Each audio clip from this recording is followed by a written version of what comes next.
Happy New Year, and thanks for joining us for this week's Quick 5. We hope everyone had a safe and happy holiday season. Here's some of the biggest news over the last week.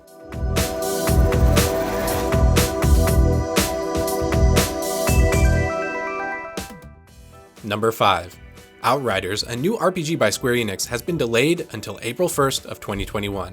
The delay was announced through a statement that appears to indicate that the reason for the delay is so that players have enough time to demo the game before they purchase it. The move to delay the game appears to be a genuine attempt to have players determine whether the game is worthy of a purchase, as many developers have witnessed the massive backlash CD Projekt Red went through with Cyberpunk's release, and Square Enix hasn't exactly recovered from the financial hardships of Marvel's Avengers. Keep an eye out for the Outriders demo on February 25th. Number 4. As we reported previously, Chronicles of Elyria has been flip-flopping on whether the game is actually in development.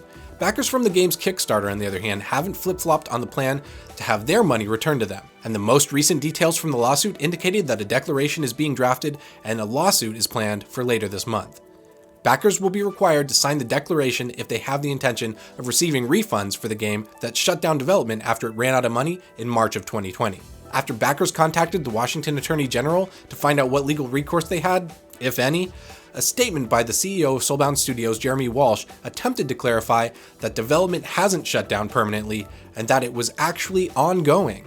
It seems as though backers don't believe that any progress is being made, and they are determined to go through with the lawsuit so that their funds are returned to them. Soulbound Studios, on the other hand, has continued posting updates to their development, even if the most recent blog post shows very little evidence that any actual progress is being made.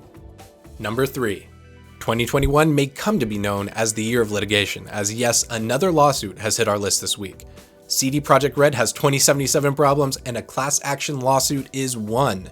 This past week, the Shaw law firm posted a press release that announced that they were filing the class action lawsuit against CD Projekt Red that takes aim at the assertion that the company's public statements were misleading, most notably when it came to the performance of the game on last-generation consoles. For those unaware of the issues Cyberpunk 2077 encountered, last-generation consoles that attempted to play the game ran into a multitude of issues, with textures not loading, massive performance hitches, and visuals that made Minecraft look like Assassin's Creed Valhalla. The real shame is that the game has actually performed really well on PC, as well as the newest generation consoles. Had CD Projekt Red been forthright in their depiction of the last generation console performance, the massive refund campaign that ended in Sony delisting the game from the PlayStation Store entirely wouldn't have happened. While the lawsuit didn't clarify the damages the investors believe they were entitled to, CD Projekt Red is resolved to defend themselves against the litigious investors. Number 2.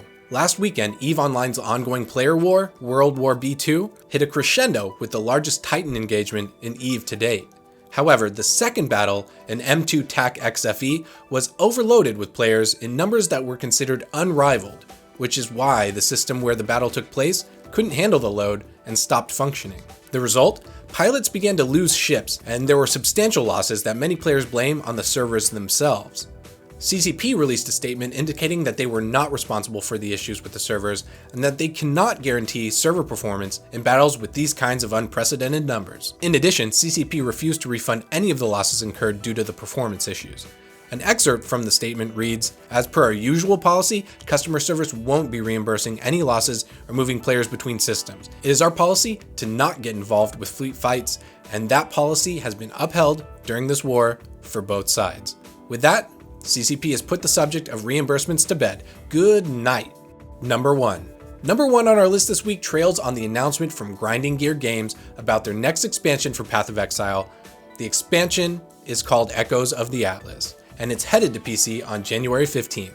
The new update plans to have new bosses to fight, new maps to explore, a new NPC called the Envoy that will guide your path along the way, and a new Atlas passive skill tree. There will also be a new challenge league called the Ritual League. The new league will feature more powerful rituals in the future and open up the potential to earn ritual rewards such as the new gear that will change the way your characters play. Luckily, Path of Exile's expansion will be here before you know it, but console players will have to wait an extra 5 days until the 20th for the expansion to be available for them. With another week in the books, Quick 5 will be back next week with the next episode. If you've got anything to say on any of the news you saw here, head on over to MMORPG.com's forums and let us know your thoughts. We'd love to hear from you, and we'll see you next time.